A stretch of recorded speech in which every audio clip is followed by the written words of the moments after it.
United States President Joe Biden has condemned the assassination attempt on his predecessor Donald Trump in a primetime address from the White House, telling Americans that U.S. politics must never be a killed field.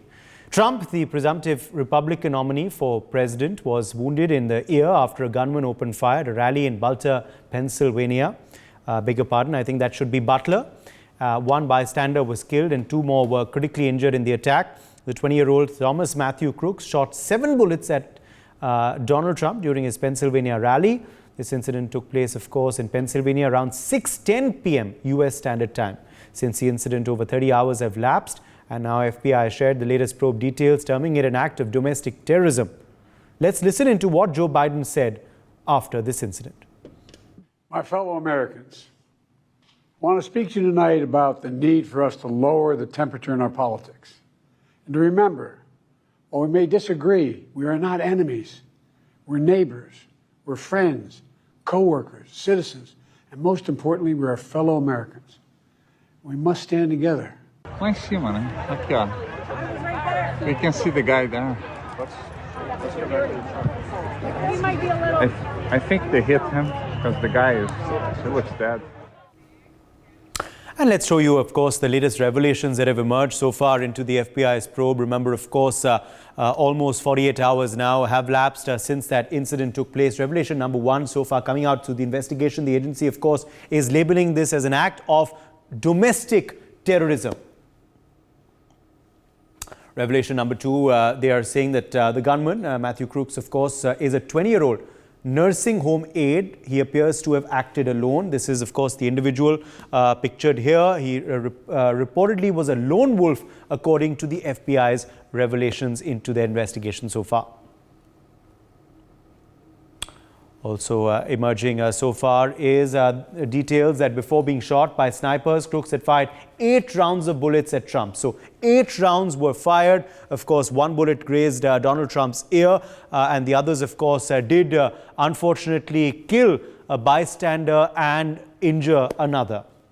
Revelation number 4 emerging is that counter-terrorism and criminal investigation agencies so far are working to determine the motive of the attack, but it's not yet clear. So the motive of the incident, the reason of the attack is still unclear. The shooter may be deceased, but the investigation is very much ongoing. This is what also the FBI has revealed. So remember, of course, the shooter is dead. He has been neutralized, but the investigation, of course, continues into his antecedents. Also, the FBI said they are limited in what we say at this point because the main suspect is dead. He, of course, cannot be interrogated himself because he was shot after he tried to shoot Donald Trump dead.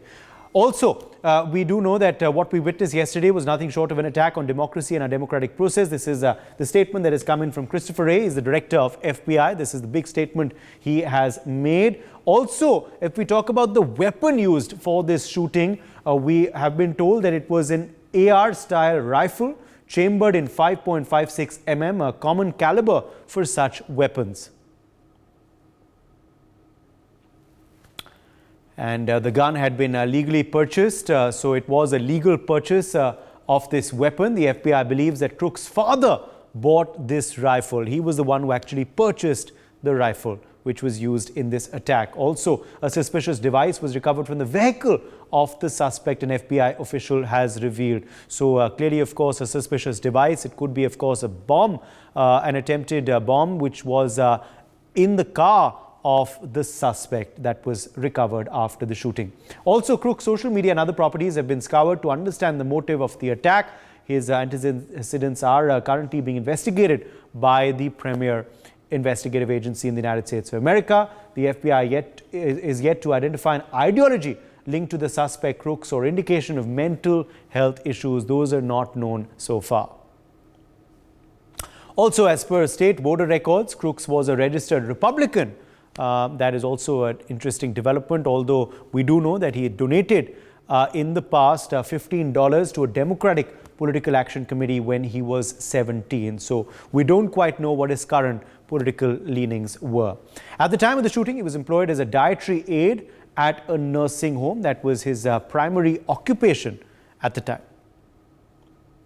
We also have been told that as per law enforcement, Crooks traveled for about an hour from his home in Pittsburgh, suburb of Bethel Park, to the very site where this shooting took place. He had to travel for about an hour to get to the location of Donald Trump's political rally. After reaching close to Trump's rally venue, he climbed to the roof of a building, and that's where, of course, he sat and carried out this shooting. According to local media, Crooks graduated in 2022 from the Bethel Park High School. Crooks' schoolmates, in fact, also came out and revealed that he was bullied by other students, and he also seemed to be loner. Those are also telltale signs that possibly are going to be looked at of his personality by the investigative agencies. So these are, of course, the details so far that have emerged on the FBI's investigation. Those, of course, are details that we do know in public so far. Of course, the investigation is ongoing. Ambassador Ashok Sajjanar, former diplomat, is joining us on this big story. Ambassador Sajjanar, your first reaction to these latest developments coming in, the pace of the investigation and what has been revealed so far, what do they indicate to you? I think this information that is coming, 48 hours you said, have already elapsed. What the investigating authorities will really need to do is to work very quickly, because, there is scope for so much of misinformation and speculation. Because, right after the shooting, you would recall, Uday, that there were some Republicans who were saying, it is what the Democrats have been saying, that Trump has to be stopped under any circumstance. He cannot be allowed to succeed. That has led to this culture of shooting. This has led to, this attack that is being, assassination attempt that has been mounted on Donald Trump. So I think, as you mentioned, this is a lone wolf attack. This person is acting on his own. He's not a part of any big group or a big gang. I think all these matters really need to be gone into in great detail and all doubts set to rest. Because otherwise, it is going to further vitiate the atmosphere. I think both sides have been trying to say, that, and particularly what you just played out, President Joe Biden's statement that we need to lower the temperature, that there is no place for violence in a democracy, and whatever are the differences, they need to be sorted out through the ballot box and not through violence. So I think as it is, the situation in America is highly polarized between the two parties, between the two candidates, between, as far as the elections are taking place now within about 4 months or so. So I think things really need to be tempered down, brought under control. And the biggest contribution that can be made to this is through having a very quick investigation and leaving nothing to doubt, nothing to any suspicious finger pointing or leaks or speculations. Uday. Okay. In fact, we are getting now more developments coming in. A statement has been issued by Crooks' classmate where he shared about his nature in school. Let's listen in.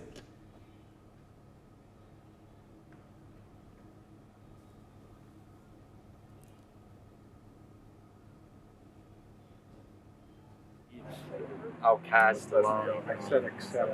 You know how kids are nowadays. He didn't dress like everyone else. Insane. I mean, especially that he's coming from Bethel Park. It's just so wild. Like, I live here. Like, it's... You went to school with him? Yeah. It's incomprehensible. It's, you don't want to have that first thought in your head, like, he's a little off.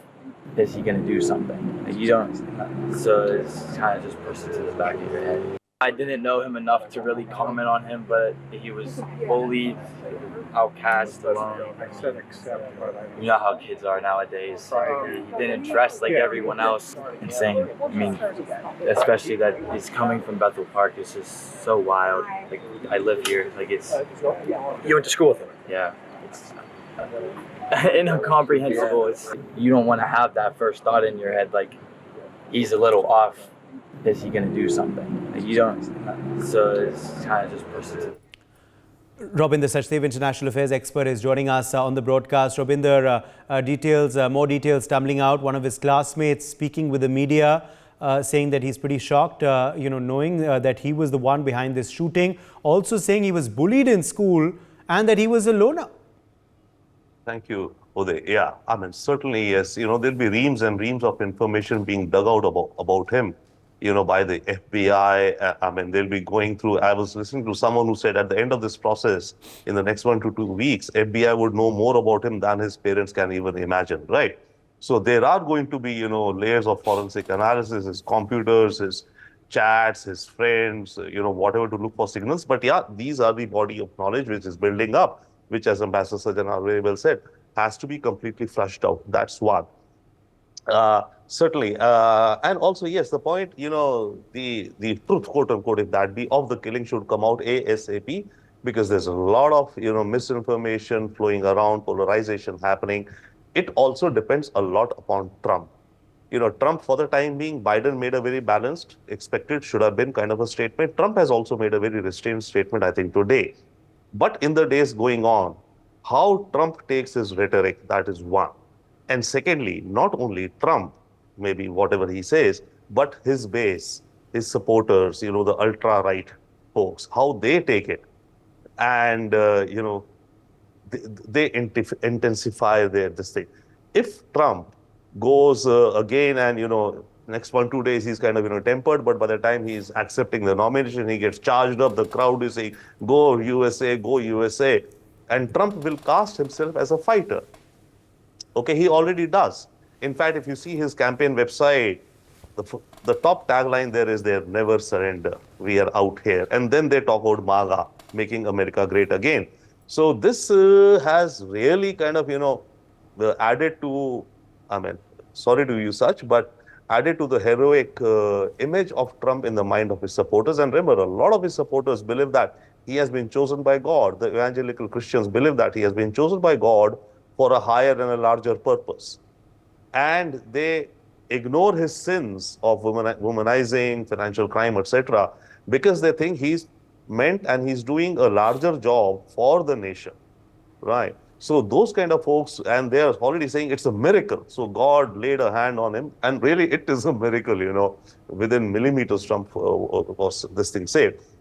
So on the one hand, that is already there, and contentions are there. So I think partly something depends upon Trump, or if Trump, kind of accentuates and says that, these are the communists, I was telling you, the fascists who are going after me. First, they wanted to lock me up in jails through, false cases. And now they could not succeed there. Now they're looking to eliminate me. He could, maybe. If he goes down that path, then things will get really even more ugly, even than what they already are. Yes. Okay. 14-second video has also emerged now of shooter Matthew Thomas Crooks. He can be seen crawling on the roof before the attack, and this was noticed by bystanders. Let's play out this video. Yeah. We can see the guy there. He might be a little... I think they hit him because the guy he looks dead. Tá vendo? Lá em cima, né? Aqui, ó. We can see the guy there. He might be a little... I think they hit him because the guy he looks dead. Tá vendo? Major General P.K. Sehgal, security analyst, is joining us live. Major General Sehgal, a video of the gunman crawling there on a roof has emerged. Do you believe this was a big security lapse? The fact that he was on a roof there, unchecked, unidentified, and was able to carry out this attack? Absolutely and totally. This is one of the biggest intelligence failures that the Secret Service could ever had. In fact, the site should have been sanitized. Possible threats to that should have been identified. Up to 600 meters, the area should have been totally cordoned off, and they should have made sure that nobody can come in and get out of that area. The eyewitnesses said that they had reported this murder to the police, but the police there ignored it. He should have been taken out before he could have launched or could have fired the first shot. So it's a huge failure. Several heads of the intelligence side must roll. People have to be held accountable because this could happen again. And it is absolutely essential that those who are accountable and who are responsible for this lapse are taken to task. It's very, very serious. And I'm certain that even Biden has made a statement by saying that this lapse is far too serious to be ignored. And I'm very certain hereafter, much greater security would be provided not only to the president, but to the presidential candidate, that is Trump himself. And I'm very certain that the statement that Trump will make in the next 48 hours would possibly attempt to lower down the temperature, as has been made by Biden. Because should he fail to do so, as indicated by the previous speakers, things would go from bad to worse. As it is, if you remember, the attack on Nancy Pelosi, which took place, was also something which should have been condemned in a much stronger manner than what it did. Had at that point of time, even the intelligence had been reviewed in totality, this sort of thing may not have happened. And the gunman is so clearly visible. And despite the fact that he's so clearly visible, it's very surprising how this was allowed to go unnoticed. And it's strange, even the Secret Service, after Trump went down, took a long time actually to provide a security shield to him. They should have acted instantaneously. Their reaction was far too slow for one of the finest Secret Service in the world. They claim to be the best, like the Mossad claimed. Mossad failed Israel badly on the 7th of October. Similarly, in this case, the Secret Service has failed America in a very major way. Trump survived exactly in the same manner as de Gaulle had survived. If you remember that day of the jackal, at the last moment, a little child presents him a bouquet and he bends down to accept that bouquet. And that's where the shot went over his head. Here also, just seconds before, Trump tilted his head to the left. And as he said, it was an act of God and luck. He had luck on his side and he had God on his side. Had either of them not been on his side, there was no way that Trump would have survived.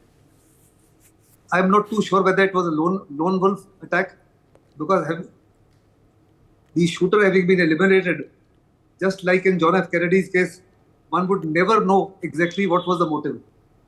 They can probe into what the movements were before the event and after the event.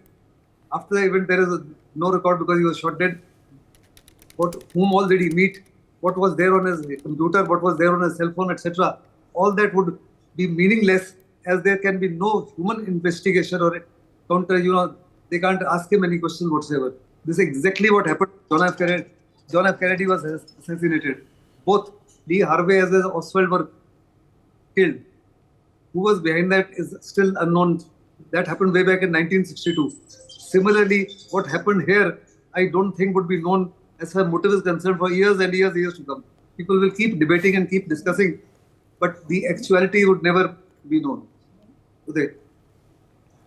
All right, let's in fact quickly now also go back across to Ambassador Sajjanhar. On Ambassador Sajjanhar also, the motive, because it's still unclear, whether this was a lone wolf attack, as is being indicated prima facie by the investigating agencies, or there were more individuals associated with the gunman, what his political leanings were, because he's a registered Republican. He's donated, though, previously to the Democratic Political Action Committee. So was it a political motive is still not known. What do you believe could be the possible reasons, and will we ever, uncover those or not, Ambassador Sajjanhar? And also, as far as this incident is concerned, what makes it even more shocking is the fact that reportedly there was a device found in his car as well, a possible bomb.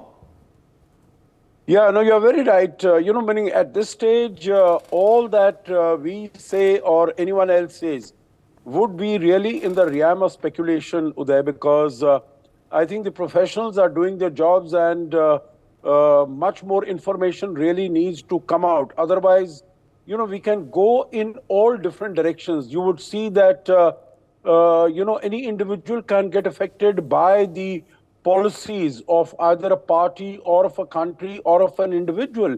I'll give you the example of in Norway, which is supposed to be, a very peaceful country. A few years ago, about a decade ago, there was a shootout, an individual who went onto the resort island and he shot all the children there, basically saying that, the policies that the government was following in terms of allowing migrants to come into the country, that was creating problems for the country as far as their own way of living, standard of living, culture, etc. And he acted alone. So, these days you really can, and because internet is, information over internet is so readily available, you cannot really imagine as to what could influence or what could impact a particular individual. So I think at this moment it would all be in the realm of speculation, but whatever information is coming out, it is filtering out, it is being sifting out from the investigative agencies, FBI particularly. Their considered judgment, their considered view is that, so far from the evidence available, that it was a lone wolf attack, that this gentleman, this individual was acting on his own. He was not in cahoots with, either a big group or anything. I think that will have to be taken at face value for the time being, unless there is more information, more sort of evidence, definite evidence that comes out, which suggests to the contrary. But yes, there are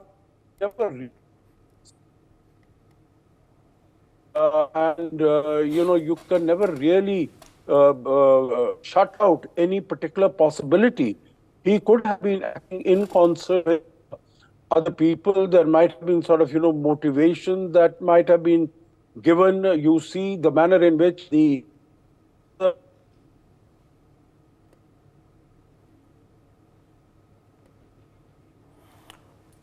Okay, I think we are having some trouble there with Ambassador Sajjanar's audio connection. We seem to have lost him. But quickly coming across to you, Robinder Sachdev, on the impact this will have on the presidential campaign ahead. It's an election year, let's not forget. Oh, certainly it will have an impact. The point is, how much of a bump will it give to Trump? As we were talking earlier, it will charge up, enthuse his base hugely. The memes and the pictures you'll see coming out, one will be comparing, Trump with his fist raised, bloodied face, I'll never surrender, fighting for you. And on the other side, they'll be showing Biden walking, stumbling, right? Creating contrasts to rally their own base as well as to demoralize the Democrats.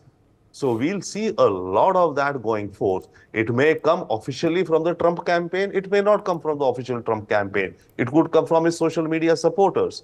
So it will have an impact. The last thing which I can say is maybe in the twist form can be that if the liberals and Democrats realize that, okay, so far they'd been kind of fearing and fearing and not wanting Trump to come. But now if they see that Trump is gaining so much momentum and he's really going to come, then, reverse psychology could maybe play out. You now realize, okay, if not this, then this is the end of the world. Then in that case, the liberals could mobilize hugely and at least make sure that they get out all of their votes. One of the biggest problems for the Democrats now is that their base is not energized. They are disappointed, many of them. They don't see, and many of them are moving away, like, the Palestinian, Arab Americans, young progressive, Hispanics, some of them, etc. So that may come to be a point wherein the liberals, sensing that the conservatives are headed for a tsunami, now is the last time to do or die, heave ho. In that case, we could see a Biden victory come about. But otherwise, of course, the jury is out. We don't know. For more such videos, subscribe to the NewsX YouTube channel, hit the bell icon.